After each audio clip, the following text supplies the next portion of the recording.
Bueno, continuando con los teóricos de la salud colectiva 1, hoy vamos a dar el quinto teórico, perdón, que refiere a lo que es la diferenciación social. Este teórico lo vamos a organizar en tres partes. Si bien tiene una sola presentación, ustedes lo deben de haber visto en el EVA, de que hay una sola PPT, en los videos lo vamos a organizar en tres partes para que cada parte pueda ser un poco más sintética que la otra. Es decir, que no sea un video muy largo, sino que sean videos más cortos para que ustedes puedan mirarlos cuando les quede bien y poder eh, puedan estar divididos, ¿no? En ese sentido. Entonces, en primera instancia vamos a estar mirando estratificación social, vamos a hablar de eso, vamos a ver lo que es la posición social, vamos a hablar de lo que es la movilidad social, los canales de movilidad, vamos a ver los sistemas de estratificación, y eso lo vamos a ver en este video, y luego en el siguiente video vamos a ver las teorías sobre la estratificación que hay de los distintos autores que nosotros vimos la semana pasada, como Marx, Max Weber y Parsons. Vamos a ver cómo ellos conciben a la estratificación social, después vamos a mirar cada uno de ellos tres. Y por último, que no está puesto en el índice de contenidos, pero sí está en esta misma presentación, es las clases, vamos a ver las clases sociales en el Uruguay, que va a ir en un tercer video. Es decir, que para este tema, para no hacerlo tan largo en un video solo, lo decidimos dividir en tres partes para que quede más fácil para ustedes, para poder verlos, etcétera. Entonces, lo primero que tenemos que ver ahora es, bueno, ¿qué es la estratificación social, no? Entonces, lo primero que tenemos que saber que es un término que viene de la palabra estrato, ¿no? Viene de la geología, es tomado de la geología y está vinculado con ese ordenamiento, ¿sí? Que se da de las distintas capas de la Tierra, y en este caso estamos hablando de un ordenamiento jerarquizado de las distintas posiciones en forma superpuesta o de estratos, por lo cual se distribuyen diferencialmente las recompensas sociales.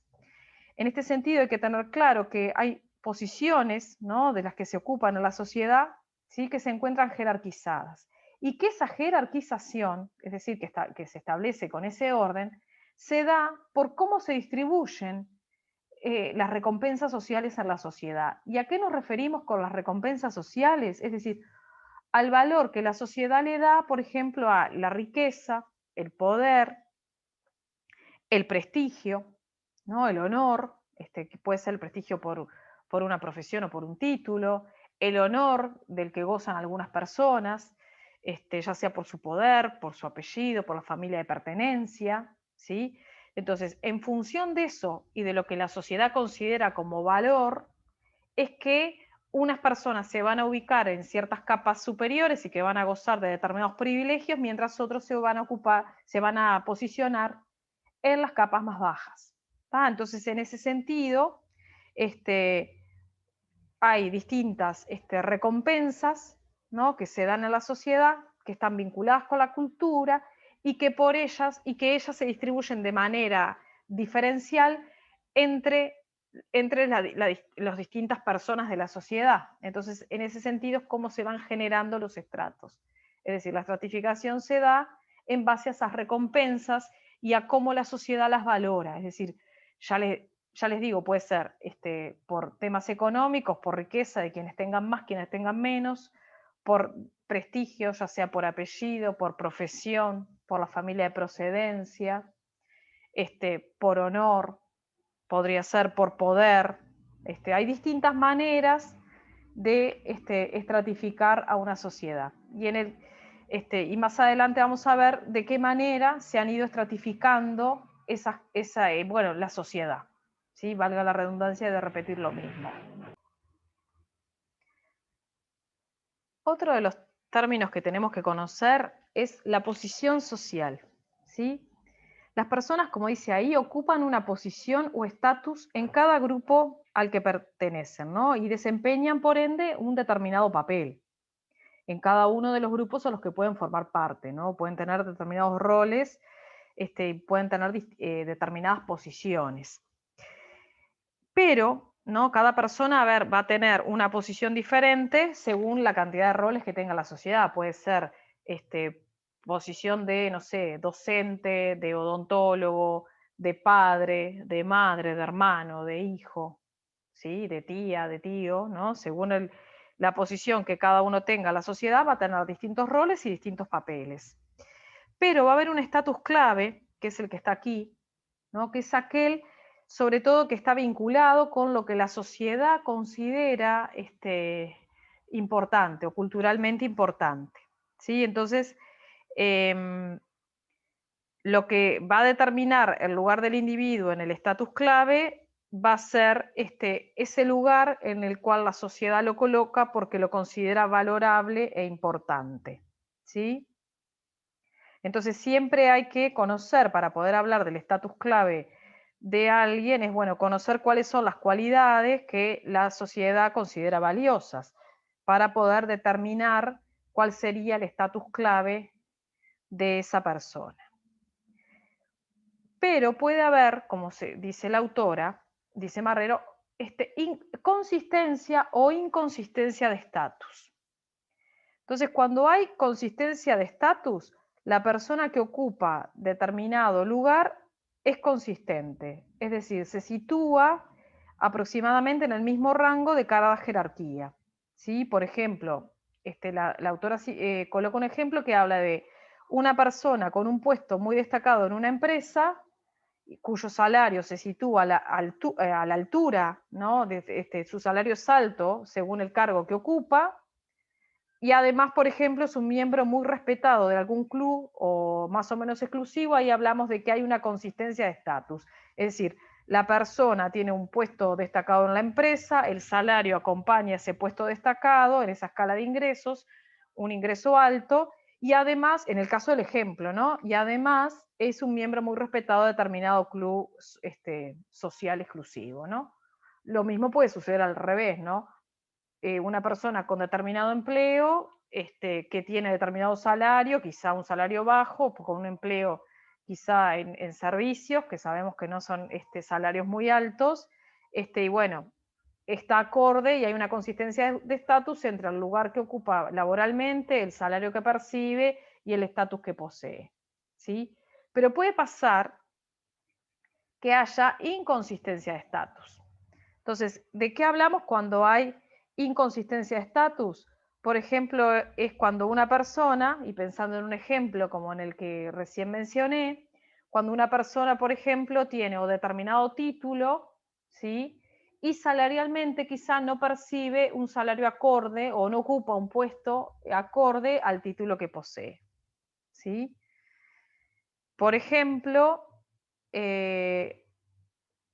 médicos, la autora pone ejemplos de médicos, puede ser también docentes, es decir, un docente que socialmente se lo ve como alguien muy prestigioso, que tiene una buena dedicación, que tiene muchos conocimientos, y sin embargo a la hora de percibir su salario generalmente es más bajo que el valor social que ese docente posee. Entonces ahí habría una inconsistencia de estatus, ¿sí? O por ejemplo el médico, cuya ocupación tampoco a ver, su posición en realidad su estatus es prestigioso, el ser de médico, pero quizá el salario en el lugar donde trabaje o que perciba no acompaña esa posición prestigiosa que tiene por ser médico. Entonces ahí hablamos como que hay una inconsistencia en el estatus.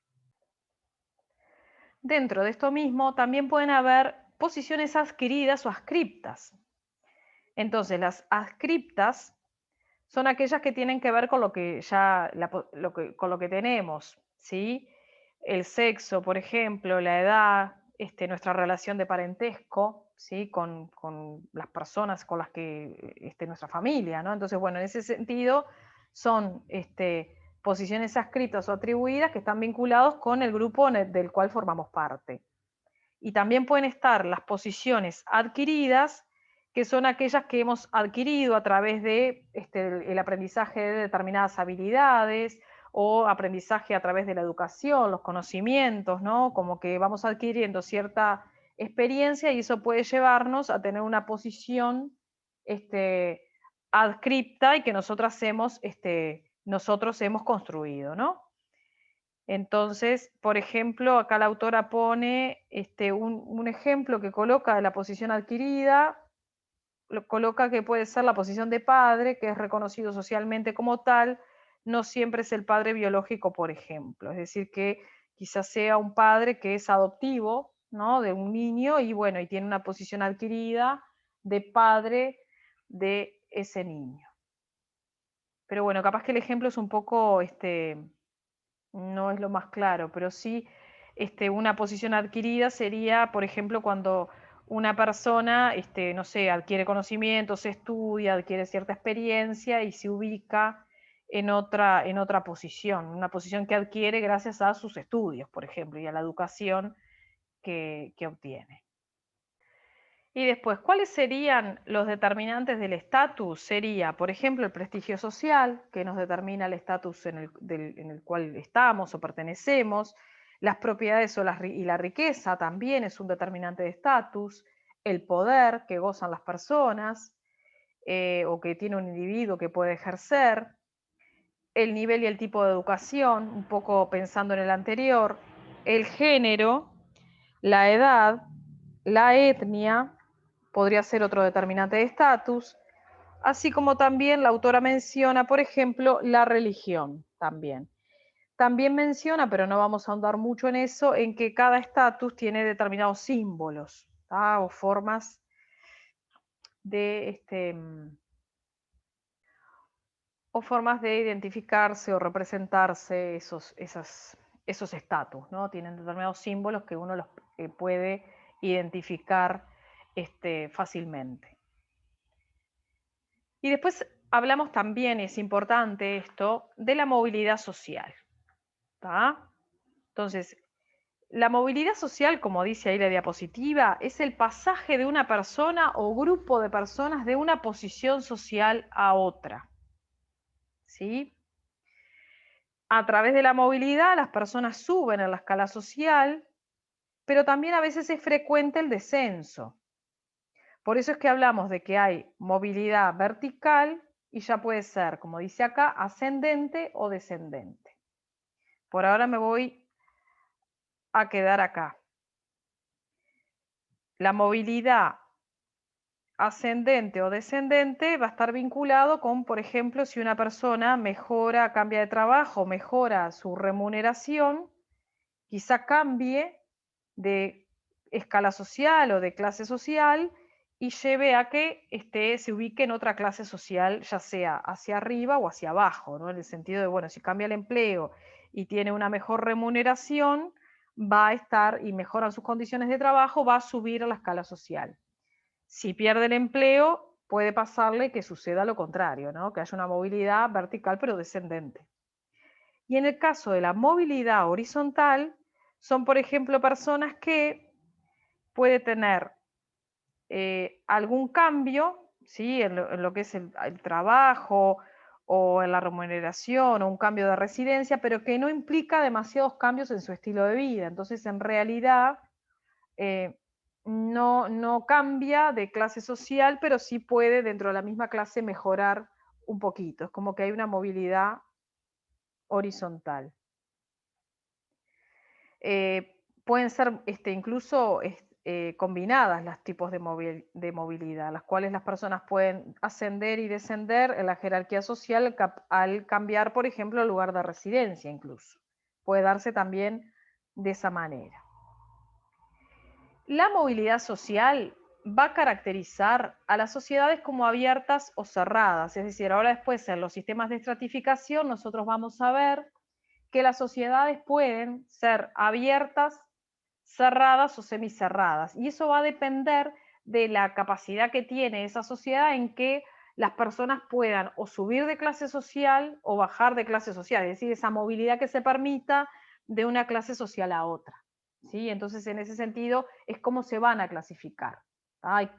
Vamos a ver que hay sociedades que son más cerradas y vamos a ver que hay sociedades que son abiertas. Y vamos a ver también de qué depende eso de que sean abiertas o cerradas o semicerradas. Vinculado con la movilidad social, nosotros vamos a hablar de los canales de movilidad.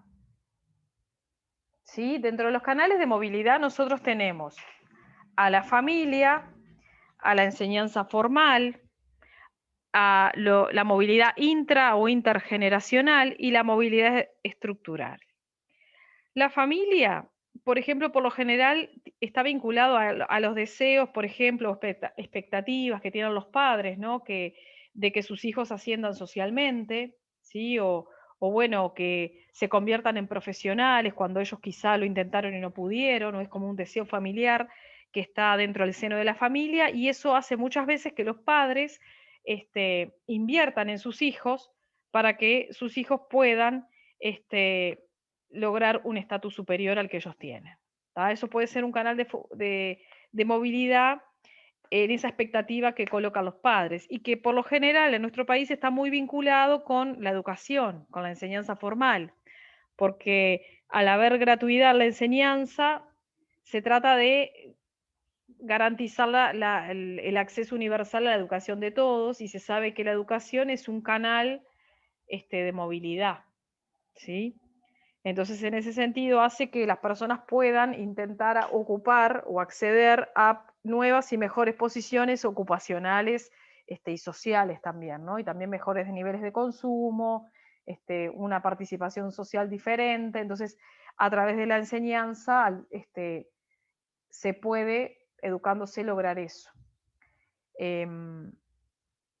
Después tenemos la movilidad intra o intergeneracional, que en realidad está vinculada con la forma en cómo las personas se van desplazando a lo largo de su vida en la escala social y que también puede ser hacia arriba o hacia abajo para una misma persona y dentro de su propia generación. Entonces, en ese sentido sería la movilidad intrageneracional dentro de los de su misma generación, se compara con otros de su misma generación, es decir, puede estar más arriba o más abajo con los pares de su misma generación. Está vinculado a eso, de cómo las personas se pueden ir desplazando a lo largo de sus vidas en la escala social, ya sea hacia arriba o hacia abajo, dentro de una misma generación.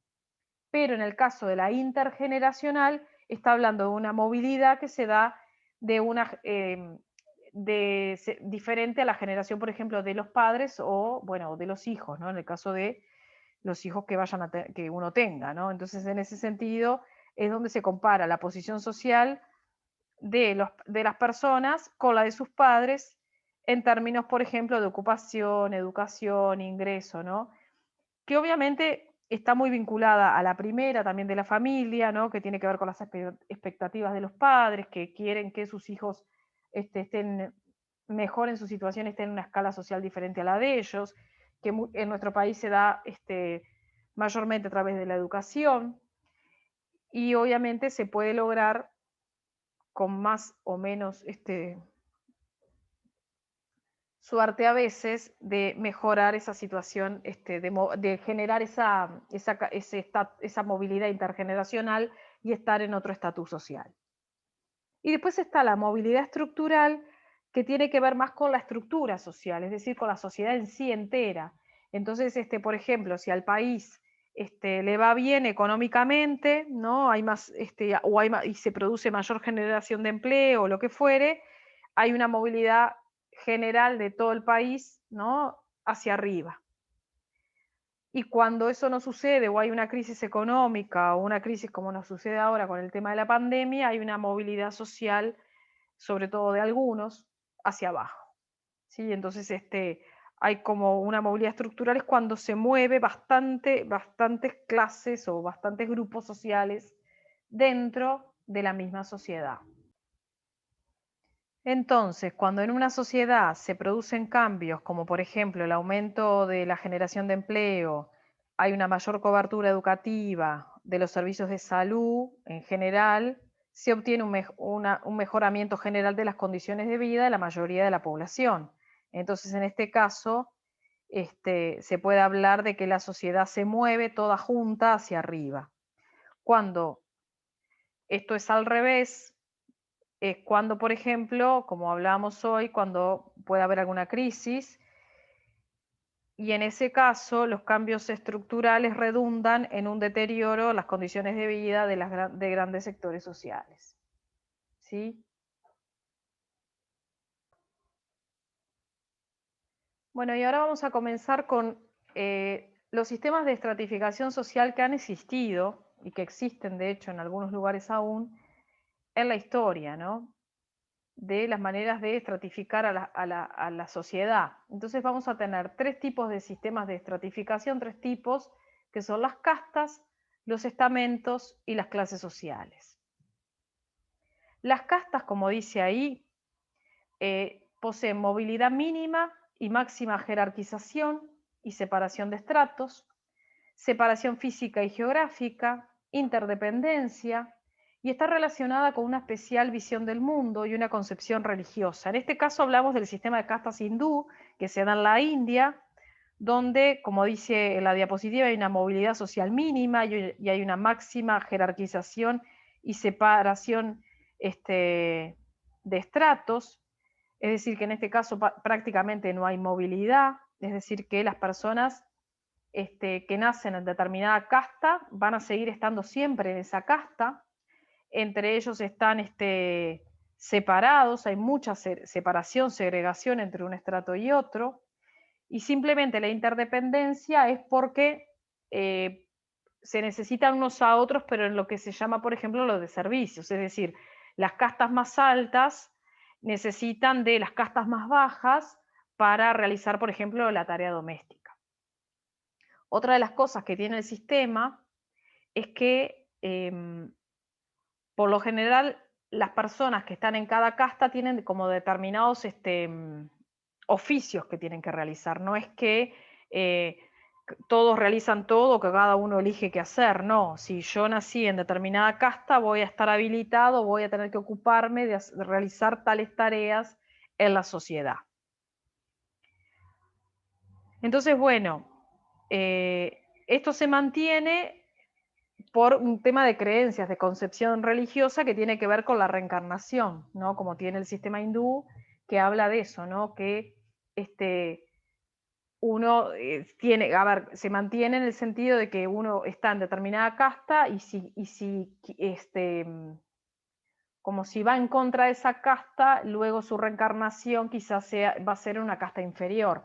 Entonces eso se mantiene gracias a eso, porque en la próxima reencarnación, si yo me quedo en la casta que me tocó, en la siguiente voy a estar en una casta superior.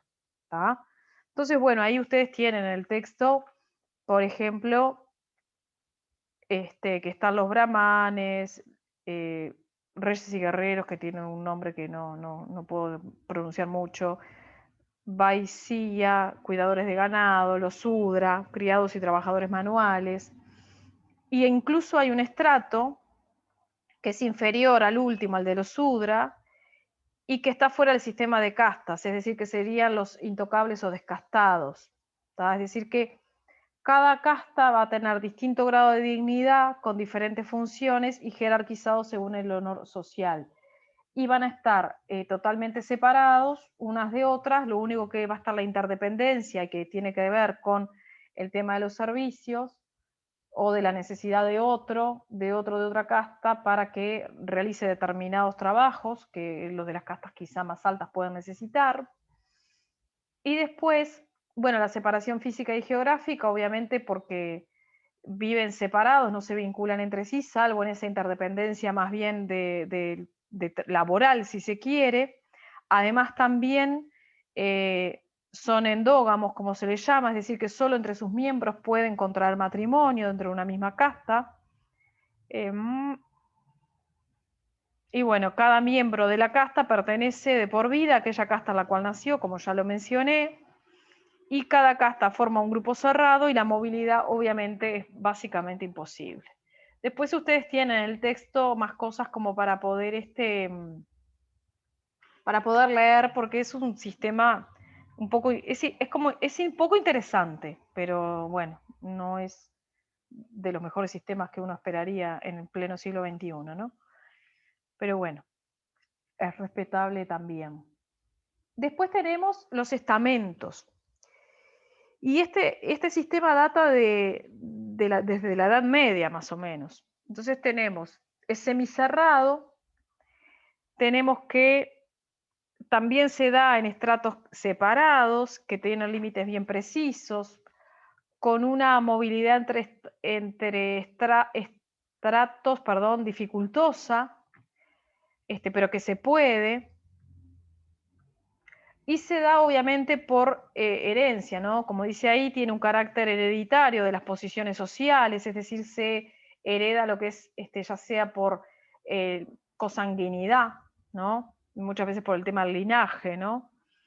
En las cuales esas posiciones sociales corresponden no solo a distintos grados de riqueza, prestigio y poder, sino también derechos, deberes y modos de vida diferenciales. Es decir, que yo por estar en ese estamento no solamente voy a tener derechos, sino que también voy a tener obligaciones, ¿no? Y voy a tener modos de vida diferentes al de los otros y voy a tener determinadas riquezas, prestigio y poder.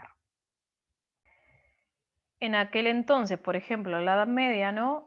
Bueno, la tierra era el único medio que había de subsistencia para todos los sectores de la población, entonces era algo muy valioso, muy importante, y además era como la medida de prestigio y de poder de los individuos. Los individuos eran evaluados en función de la relación hereditaria que tenían de la tierra. Entonces los que poseían tierra eran al mismo tiempo libres y poderosos. Entonces, en este sentido es que se generan y hay tres estratos, ¿tá? La nobleza, el clero y el campesinado, que ustedes después pueden ahondar un poco más, pero bueno, la nobleza, ahí dice, bueno, vasallaje, contrato feudal, y está vinculado con la aristocracia militar y terrateniente, es decir, los dueños de la tierra, encargada de la defensa y de la administración de la justicia. Y después el clero, era una élite eclesiástica e intelectual que no solamente se dedicaba a atender las necesidades espirituales de la población, sino que además tenía funciones administrativas y dominaba grandes extensiones de tierra. Y también lo que hacía era reclutar miembros de diferentes sectores sociales. Ustedes recuerden también lo del primer hijo varón, ¿no? Que muchas veces era destinado al clero, es decir, a la iglesia. Después, otra de las cosas es el campesino, que son los que están más bajo en el nivel, en lo que es la escala, los estratos estamentarios, para decirlo bien. En este caso trabajan para el señor feudal en su tierra y le pagan tributos. Y bueno, ahí son un gran número de personas, mayoritariamente siervos, cuya principal obligación era trabajar a fin de sustentar a la nobleza y al clero. Bueno, y continuando, llegamos ya a lo que fue la generación de las clases sociales, que es la modalidad de estratificación que surge en los países industrializados a partir del siglo XVIII, es decir, con el comienzo del capitalismo, como vimos en lo que fue el origen de las ciencias sociales, que se dan en el siglo XVIII, luego de la Revolución Industrial y la Revolución Francesa, y ahí ya las diferencias entre las personas ya no se encuentran consagradas ya sea por la ley o la religión, en el caso de las clases sociales, sino que el elemento principal que las diferencia es el elemento económico.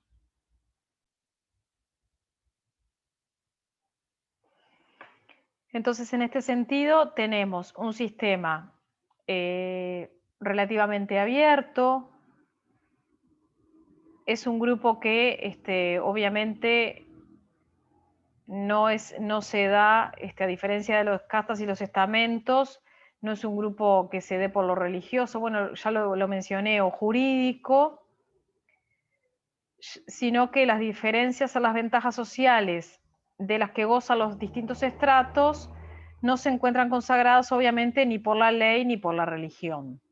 ¿Sí? Es decir, que el principio básico de la convivencia que se da en las clases sociales está vinculado con la idea de igualdad de todos los habitantes sin distinción alguna, más allá de la que surge de sus cualidades personales. Pero Hay cosas que son así y otras que no son así. En realidad que no son tan así, ¿no? Entonces, bueno, el elemento principal que tenemos es el económico, como ya lo dijimos.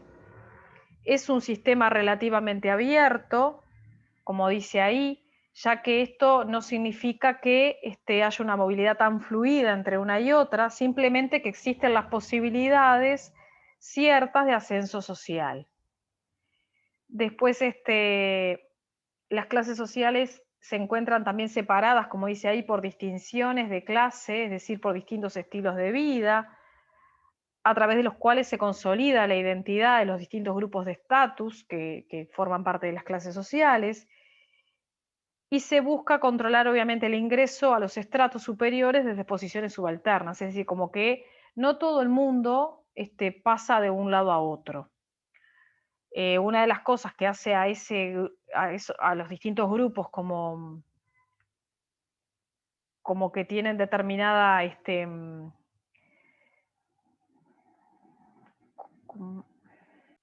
realidad como que tienen determinada distinción o que se distinguen unos de otros, por ejemplo, bueno, los modales, la etiqueta,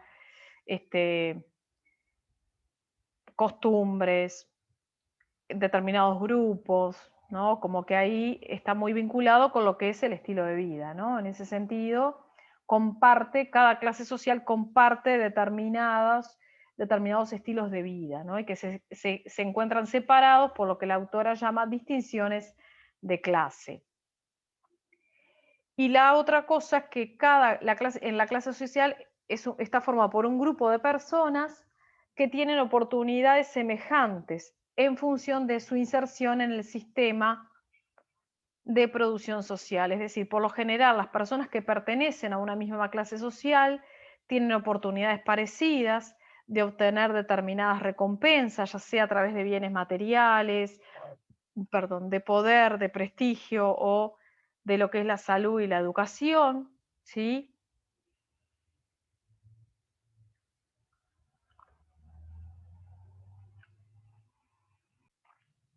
Es decir que, por ejemplo, la comodidad, el ocio, la recreación, los bienes culturales, la mayor libertad, etcétera, están, dice la autora, repartidas de forma desigual. Es decir, que cuanto más altos está en la escala social, mayores y mejores oportunidades de acceder a ellas tienen las personas. Bueno, por acá dejo esta parte y ahora en otro video comenzamos con la segunda parte, que sería teoría sobre la estratificación social, y ahí vamos a ver los tres autores que les comenté: Marx, Weber y el estructural funcionalismo de Parsons.